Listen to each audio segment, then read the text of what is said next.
Good afternoon, everyone. This is Christine with New York Wired Metrics Learning. Today we're going to be talking about the SkillUp Lancaster program. For everyone attending via the conference, can you just introduce yourself shortly?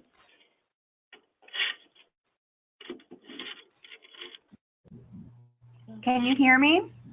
Yes. Okay, I'm Elisa Hershey from Columbia High School, the high school counselor.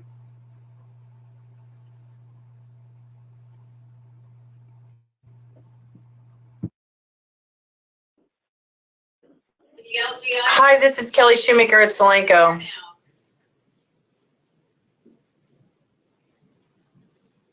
Hello? Yes. Okay, good. I hear you. And it looks like we have one more. I don't know.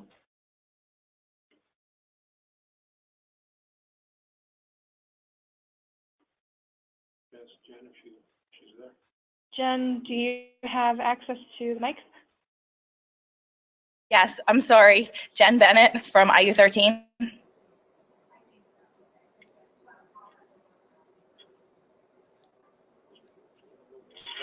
you hear me? Yes. And we have Jeff, right? Jeremy from Ephrata here as well.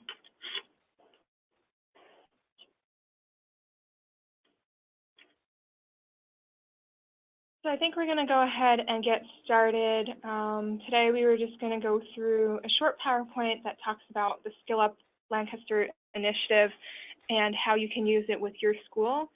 And then we were also going to talk a little bit about how to connect the Lancaster Chamber of Commerce for internships with the students.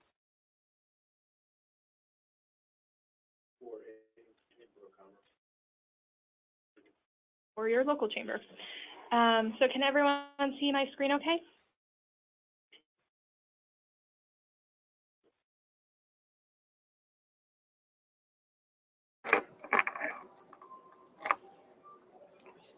So what you see here is the SUNY Polytechnic Institute campus in Albany, New York, where our company is located. So I drove down to Lancaster today, this morning, 5-hour drive. But our company has been working with Workforce for many years now, and we partner with the Lancaster Workforce Development Board here, who has sponsored this program.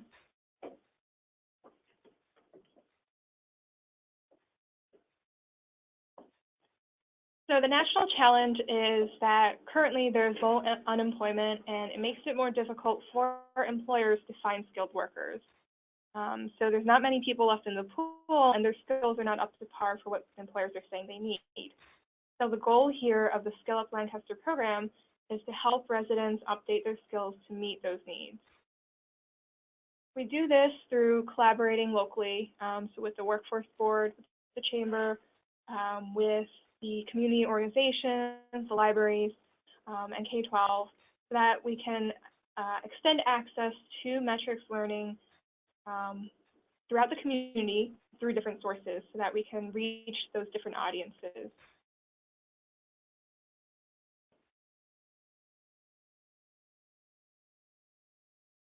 So access to the SkillUp portal is free of charge to all the participants.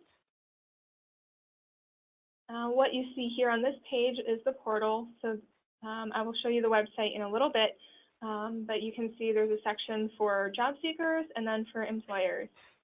So under the job seeker side of things, we have assessments, we have career pathways, training, digital badges and industry certifications, job search tools. And then on the business side of things, tools for employers to assess for new hires, recruit, and do some internal training themselves.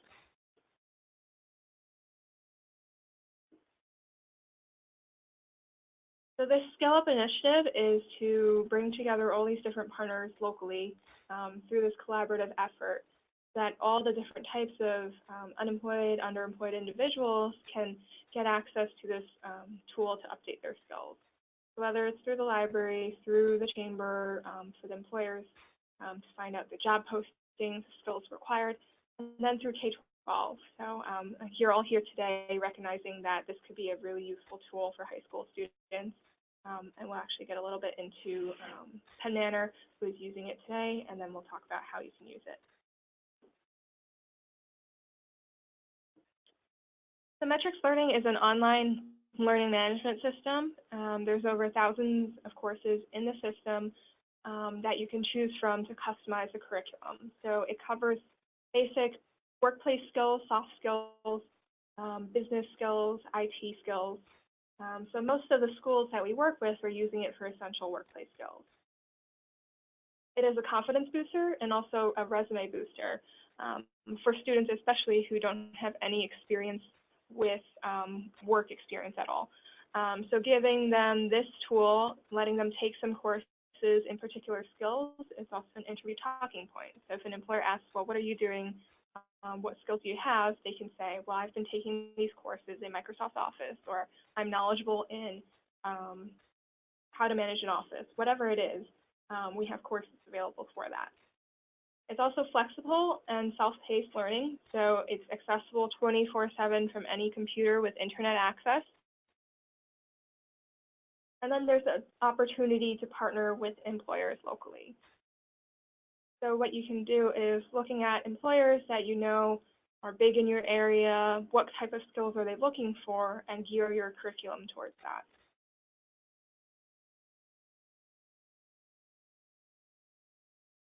So these are some of the courses that we use with the high school population. So pre-employment skills, job success skills. There's over 40 courses in these topics, such as time management, etiquette, communication skills, effective listening.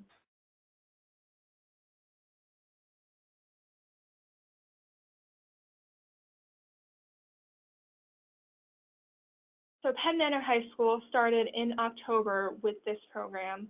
What they did was selected their own courses to create a custom badge. They called it their Comet Credential. And it was a list of essential workplace skills courses. I think in total there was 37 or so courses. And then they decided to enroll their entire freshman class in it. So for freshmen, they started on October 11th, and that was when upperclassmen were taking their PSATs. They wanted an activity for freshmen to do while they were there. So prior to the launch, they had tested all the computers, they purchased earbuds so that students could listen to the courses, work on it on their own as well. But from the first day, that first launch, they had 387 students that logged in. In total, they've had over 1,200 completions, 788 hours of training completed. And it was so successful with their freshmen that they decided to add in their 10th, 11th, and 12th years in as well. Teachers were also given access to the curriculum. So teachers, like a business teacher, was looking at courses and decided to supplement that for their regular class. So there are different ways you can use it, and they totally just took this and brought it to their entire school.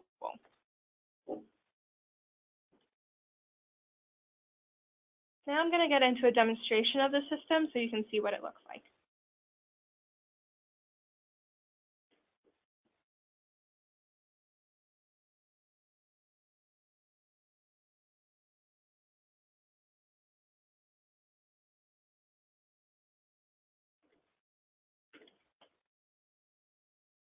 So this is the SkillUp Lancaster portal. The address is lancaster.skillupamerica.org. So for any county resident, they can come in here and get access free to their system. They don't have to be referred from a specific source, but it could be from the library, it could be from the workforce board, it could be a parent of a student. Job seekers would be able to go through and get access to the system here.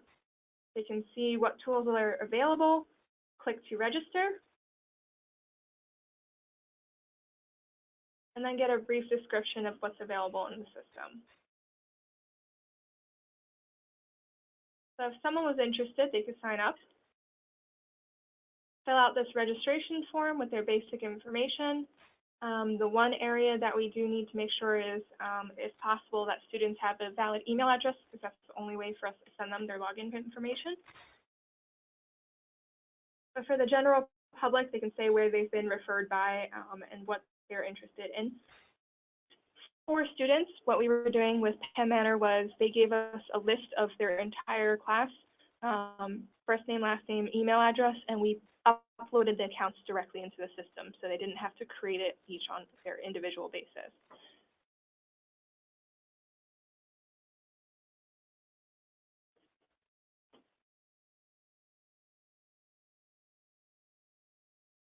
So when someone is logging into the system, they're going to have their own username and password. So it can be any combination of things.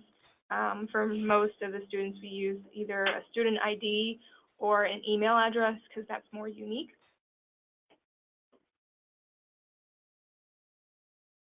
And they'll get assigned a license to access the courses in the system.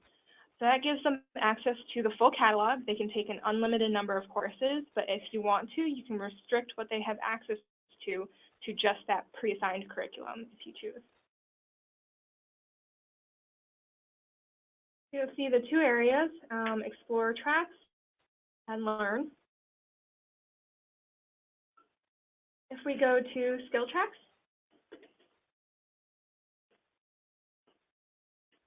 that's one way to browse for courses in the system. So these are some of the skills that can cover different topics. If we look at the basic skills, workplace skills, these are most of the curriculum that the students are using, things like business etiquette, teamwork, time management. If we click on this arrow, it shows the number of courses in that track. So it can range from 3 to 5 courses for what we call this skill track. You'll see there's a digital badge over here to the right. So if somebody takes and passes all of those courses, they would be able to earn a digital badge. And they can click the Add to My Plan to add it to their learning plan. We can also search the catalog by keyword.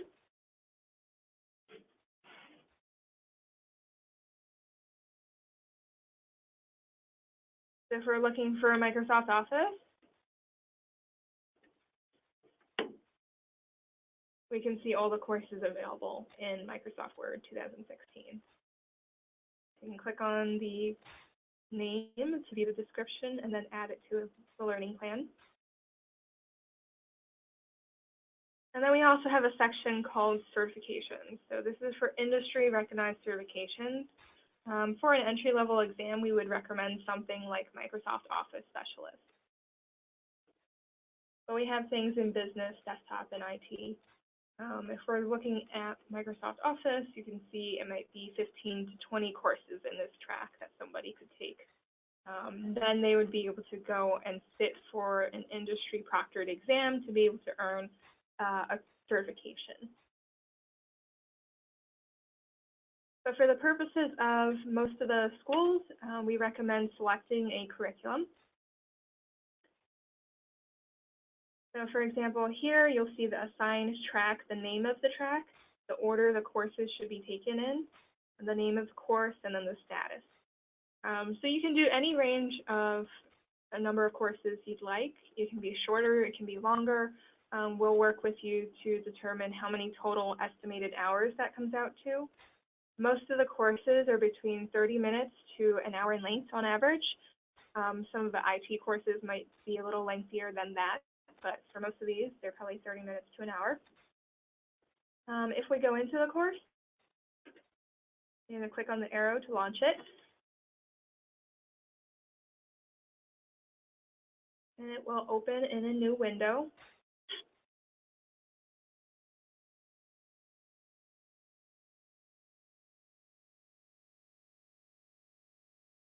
Courses start with a pre-test, the learning material, and then a post-test. So we recommend that you tell students to still take the pre-test. It'll be a good measure of their skills currently. Then they can go through the learning materials and then take the post-test. But you'll see to the left, there's a menu here. You can go to the table of contents. You can tell them we're on a guest network, so. Yeah, so we're taking a little bit of time to load there, but there we go. So in the table of contents, we can open this up, see all the different lesson sections. You can see the estimated time. Most of the courses are getting more and more video-based, so they're short videos for each segment.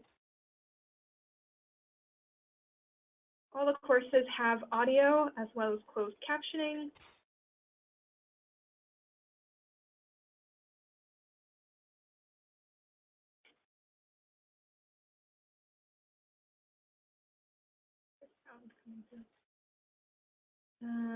I don't know if the sound is going through at all from this end. It doesn't seem like it's going right now. So you can see it's pretty interactive looking. There's closed captioning, and then there are quiz questions, activities sometimes, so exercises. In the case of Microsoft Office, it might demonstrate how to do this, how to open the new document. We go to the course test.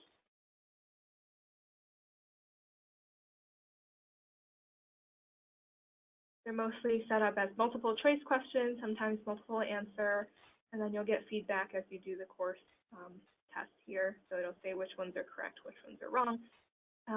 For the course to update as complete and passed, we use a score of 80% so that somebody can earn a certificate of completion. So 80% or higher is passing the course. So if someone has passed the course, they would see that here.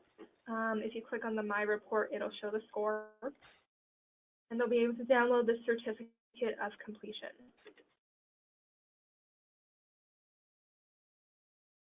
So it is a PDF file with the name of the course, the name of the student, the provider, as well as the Workforce Board's logo here. So we say, you can print or save this. You can add this to a resume to say that you've completed these courses. When they complete the full track of curriculum, we can award an overall badge as well. So if they did earn a badge, it would be at the top here under badges.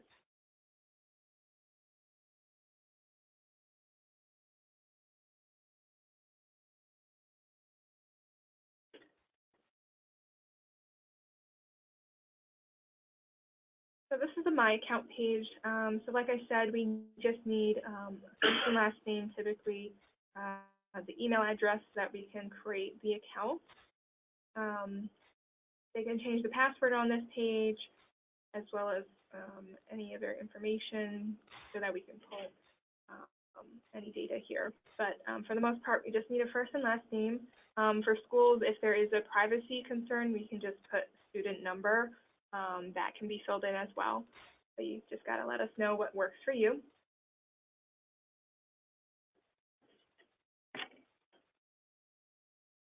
But overall, that's how the system works. So for most of the students, typically when you log in, we can have this pop-up getting started video so they can watch that to get oriented into the system, or the teachers can go through during the class to say, this is how you log in and this is how you access courses. Any questions so far on the system?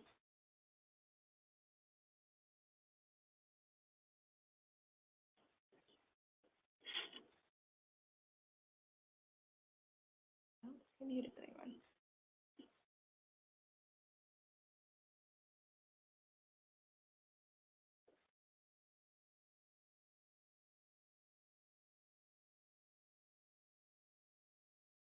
You want to invite Melissa? If she'd like. Melissa, are you on? Yes. Who are you asking? Elisa? Melissa. Oh, so we have sorry. Melissa on from Penn Manor, so we figure we could let her speak a little bit about how the program has been working with the students.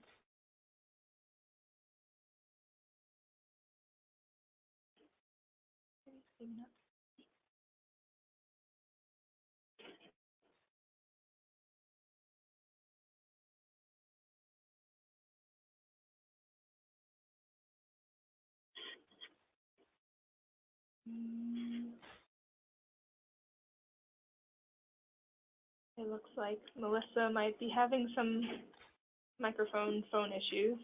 I'm going to give her a minute. So basically, with this program, there's no charge to your students, to your school, to be able to use it. It's being sponsored by the Workforce Board. We have a couple of school districts that are starting in January, so that way sort of the new semester, the new year, students will definitely be able to complete courses by the end of the school year. For the total number of courses that Penn Manor had picked out is an estimated, I think, 20 hours total of training. What they've done is for students that first logged in and got started on that first day, they were saying if they finished it within a certain time period, they would have some gift cards available, some prizes, but also any student that does complete it would be able to attend a special graduation ceremony. So there's different ways you can use it to motivate the students to complete this. We have Anna from the Chamber of Commerce here to talk a little bit about how you can connect with employers to set up sort of an internship program too. So if somebody does complete all of that curriculum, they could be granted an opportunity to do an internship. For upperclassmen, it's also useful because they may or may not be going on to college. It could be a good starting point for if they're going right into the workforce. They'll be able to learn some essential workplace skills, business skills, and they can show that to the employer. Up our way in Albany, there is a school district called Ballston Spa Central School District. They're using our courses with their CTE program. So these are students who have learning disabilities and are not going on to college. So they're using it in a blended fashion in the classroom. So there is a teacher who has selected the curriculum, and then they choose to work on a particular course during that class. They'll bring it up on the screen, and they'll work through it all together. And then they're able to take the quiz questions to complete the course. So there are a lot of different ways you can use it with your class.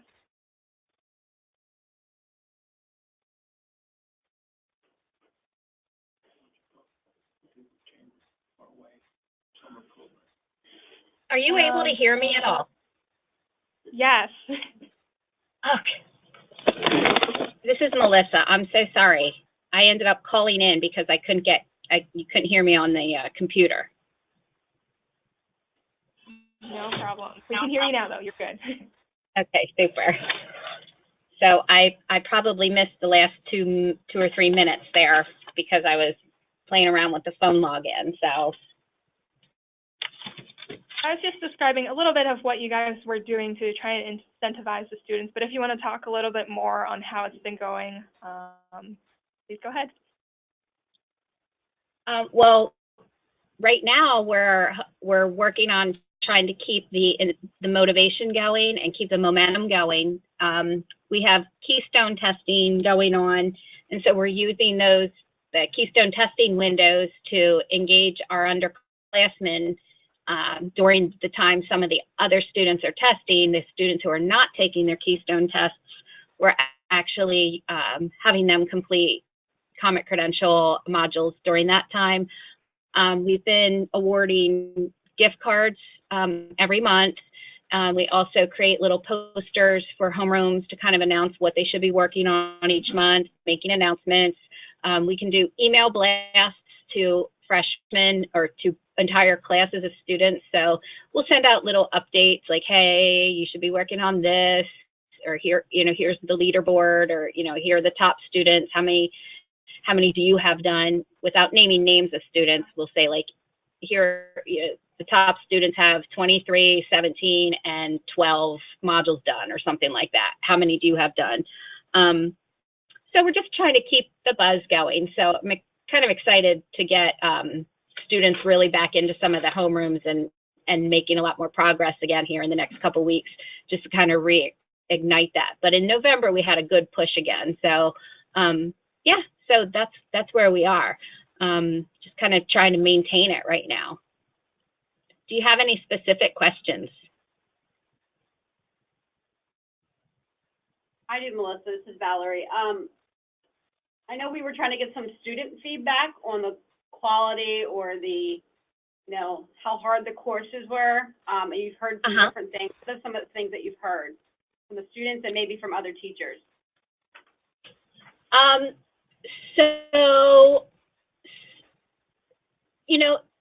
it's kind of funny that the kids aren't complaining. And I was kind of expecting a lot more, so maybe they're being polite to me. I was actually hoping to send out here at the midpoint some kind of a little Google Doc survey, just to ask maybe 2 or 3 questions and say, you know, the first 10 people, you know, I'll get like a, I don't know, some Turkey Hill drink in the cafeteria or whatever, something like that. Like, not that they need a motivation to fill out a survey, but just something, you know, whatever. Just to kind of get some of that feedback, because I want to make sure that we're on the right track. But I'm looking at the number of students who are actually attempting courses and then able to complete them accurately and get the 80%.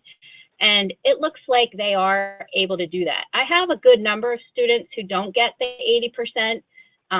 So I need to go back and maybe do a little more digging around as to the reading levels of some of those kids and try to see if there's a trend there. It could also be that they were guessing. So I need to look into that a little bit more. That would be something that I could do from my end. But for the most part, the kids are not saying that they can't do it. They are saying that they have to think about it. And I've encouraged the homeroom teachers and the teachers with the students to actually talk through some of the examples, especially some of those thought questions, and really talk through them and use it as a learning opportunity for the classroom. So, you know, I've used it, you know, to encourage the teachers to engage a little bit in discussion, hoping that maybe they would then end up offering a little more workplace guidance and a little insight of their own in addition to that. The upperclassmen are having no problem with it all. Some of our ag elective classes are doing it with some upperclassmen, and they're buzzing right through things. But I think some of our more struggling readers, some of the vocabulary is definitely, it's just foreign to them, you know? I mean, it's exposing them to a whole new way of thinking, but it's also exposing them to how we want them to start at least realizing that this is the kind of mindset that you have to have out there. Hey, So Melissa, they're not complaining. Yeah. I have a question. Are you using this as a graduation requirement, and or are you awarding any credit for this? We are not using this as a graduation requirement at this point. That's why you're seeing us do some of the motivational and incentive type things, because we're actually doing this as this is good for you, and it's good for the, you know, this is a good for you program. And that's why I'm kind of impressed with any kid who does it, because they know that they don't have to, and they actually are taking it seriously and doing it. And there's a little bit of a buzz about it. I mean, some don't really buy into it for the most part, but a lot of kids do, and a lot of teachers have really bought into it. As we move forward, especially looking at our PA indicators, there are a number of the modules that would obviously meet a number of the, you know, be great sources of evidence that we could easily document that we're meeting some of those career education and work standards in Pennsylvania. So we just have to make sure we have a understanding of whether we're going to have the program for a full year. You know, we want to be able to make sure that we know whether we have the resource, and then we are looking to build that into our curriculum, and then that would be a required part. So just to add on to that, I know some of the schools have asked questions about, you know, is this going to be available in years to come so I can plan to utilize this? Speaking just on behalf of Kathy and the Workforce Board, so far we've used this for how many years, Brian? 6. About 6 years so far, and are really satisfied with the content and basically the value that we're getting out of it. So there's no guarantee 100%, but all I want to say is the more people that do use it is the more reason for the board to keep renewing their contract. But it is available at a very, very nominal fee, I believe. If for some reason down the line the board would not renew our contract, and Brian can speak a little more about that. So I'll let him talk about that. Yeah, this is Brian Lee. So we've been down here 6 years. We love coming down, and we assume our contract will be extended, but if not, we've been asked by some of the school districts, how much will it cost per student? And Christine, you're younger than me, how much did we say, worst case? $10 a head per student. So that's the most it will ever be, but we're assuming that it will probably be at no charge if we continue with our contract with the Workforce Board. And I was telling Jeremy from Ephrata, we did this kind of program in 3 cities in upstate New York, 2003 through 2008, mostly inner city youth, free and reduced lunch. They took 1 of 6 curriculum after school, 2 days a week, January, February, March, April. Then 6 weeks of employment during the summer. We worked with 3 chambers of commerce. It was a major success. The content today is more engaging, as Christine said, more video-based. And all of us see college kids occasionally who have had limited work experience, and then they try to interview for a job. Good luck. And when you see kids who have had jobs in high school, throughout college, and meaningful jobs, and a lot of this content that is available here, the Fortune 1000 companies use it. So if you have kids who want to learn Microsoft, if you have kids who want to learn Cisco, Oracle, etc., customer service, there were kids who can get real jobs who pay more than $8, $10, $15, $20 an hour when they're still in high school. So this content, you know, for people going out to college, people not going to college, and as far as helping get jobs and having that on your resume when you apply to colleges, it's one heck of an opportunity. And we sat through Penn Manor when the 400 ninth graders marched through. It was impressive.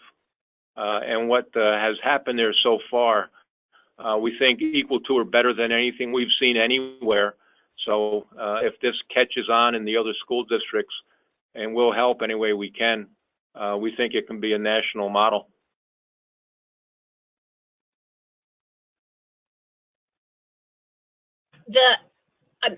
The one thing that we've really enjoyed is starting to personalize some student pathways. And so the more time you have to devote to it, the better it can be. So we're starting to sit at some of our 9th grade IEP meetings. We're starting to sit at some of those and maybe add some extra modules in that specifically address some of the interest areas that the students are talking about.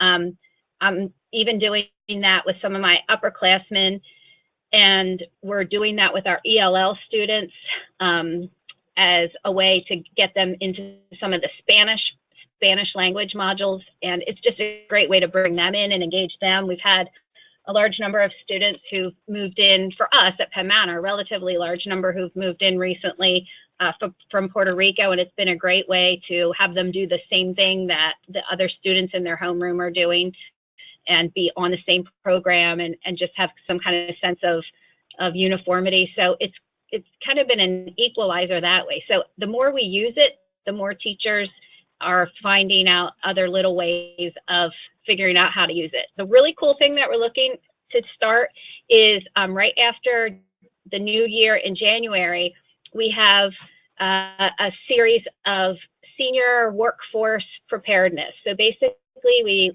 we've identified all of our seniors who we feel we just don't have confidence that they have a really solid plan for after high school.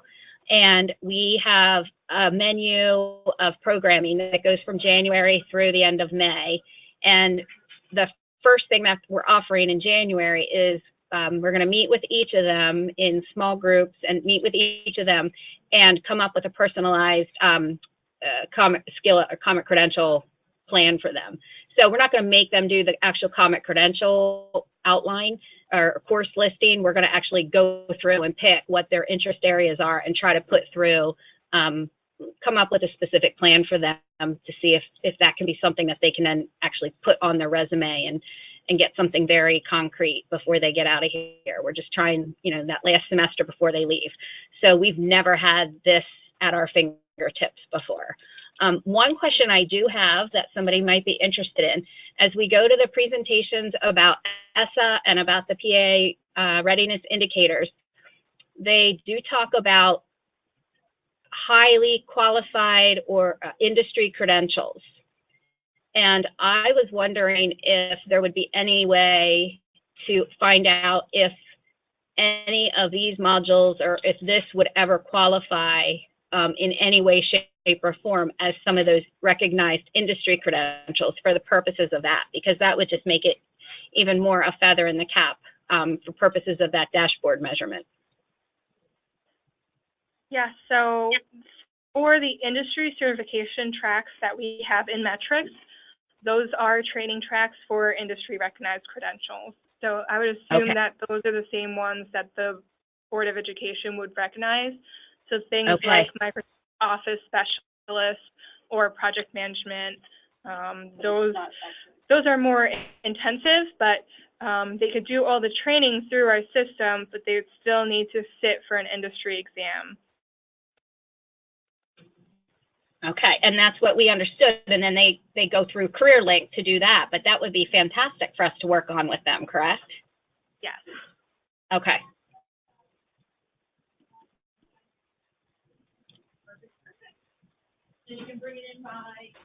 All right. Any other questions from anybody else?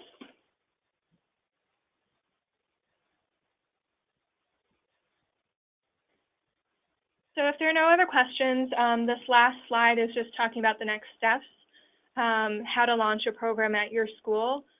You can let us know that you're interested. Let Valerie at the CareerLink know. She'll put you in touch with us. And then we'll set up a webinar, or if we're ever down here during the same time, we can do an in-person session, but just an introductory for your staff so that they're aware of what's fully available and how the program can be customized for your school. We can set everyone up with demo access so you can go in and look at the courses yourself. And then we'll help you select curriculum that you'd like to use for your students. And then after that, once you've decided how you want to use it, we'll do training so that you'll be trained on how to pull reports and manage the student accounts. But otherwise, you'll be able to go ahead and get started on your program whenever you choose to begin. Thank you. And then just the last piece there is talking about the chamber. So the chambers of commerce can be involved. You can look for employers, opportunities for internships, and that's sort of the next piece beyond just doing the program at your school. How do you connect the students to actual internships or jobs in the community? The system can also be configured to include those internships, the specific skills employers might be looking for, so that a student could go in and select those and get the exact curriculum to train for those positions.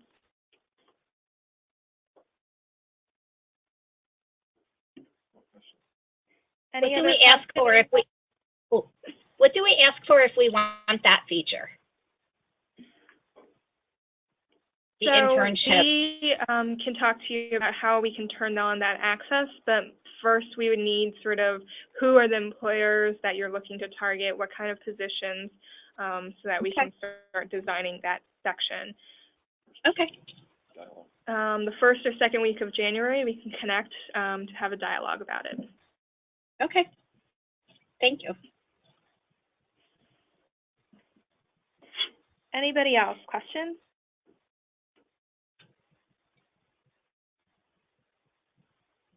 All right, if there's no questions, if you are interested in starting the program, please get in contact with Valerie from the CareerLink, and she'll put you through to us, and then we'll be able to talk about how you can get started with the program. But thank you guys for joining us, and everyone have a great day.